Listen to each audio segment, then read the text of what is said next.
A surge in the skies. According to the open-source intelligence monitor, at least 9 C-17 military transport aircraft are now en route toward the Middle East. Hours later, that number appeared to grow.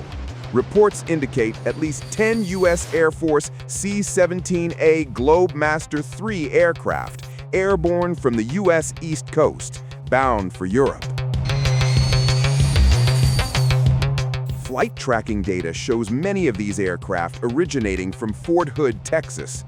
The heavy-lift C-17 is designed to transport troops, armored vehicles, missile systems, and air defense platforms across continents in a single hop. When multiple Globemasters launch within hours of each other, it signals movement at scale. The open-source intelligence monitor describes the flow as endless weapons and equipment now being sent toward the region. While official Pentagon confirmation remains limited, analysts tracking military logistics believe the flights could be linked to repositioning air defense assets closer to the Middle East theater. Then comes a striking headline from RT News. Pentagon biggest buildup at Iran's door since 2003 Iraq invasion. The outlet claims this is the most significant concentration of U.S. military assets near Iran since the run-up to the Iraq War. That comparison alone raises eyebrows. 2003 marked one of the largest U.S. force mobilizations in modern history. One location drawing attention is Sultan Air Base. According to RT News, it is the last time such a Pentagon mass was seen at the facility. Historically, Sultan Air Base has served as a strategic launch and logistics hub for U.S. operations in the Gulf region. Increased activity there suggests forward positioning, not routine training. So, what might be moving? The C-17 can carry Patriot missile batteries, counter-drone systems, radar platforms, and rapid response troops. If air defense assets are indeed being deployed, that would point to preparations aimed at shielding bases and allies from potential missile or drone threats. A narrow diplomatic window, a token nuclear compromise, and, on the other end of the spectrum, a strike on Iran's supreme leader. As Washington weighs its next move, President Trump is facing two radically different paths: a limited enrichment deal with Tehran or military options that could redraw the region overnight.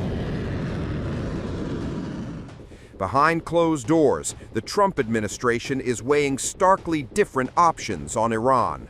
According to Axios, U.S. officials say Washington could consider allowing limited or token nuclear enrichment, but only if it leaves no pathway to a bomb. Publicly, the U.S. position remains zero enrichment on Iranian soil. At the same time, President Trump has been presented with military options that go far beyond targeted strikes on nuclear facilities.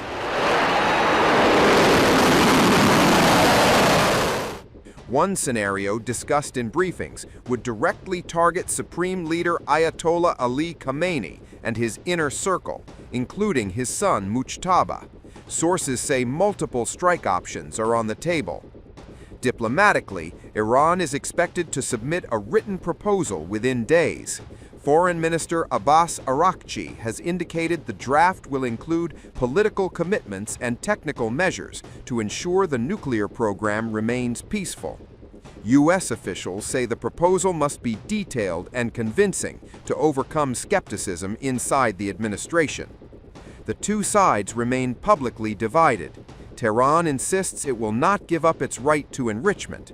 Trump has repeatedly said Iran must not enrich uranium at all.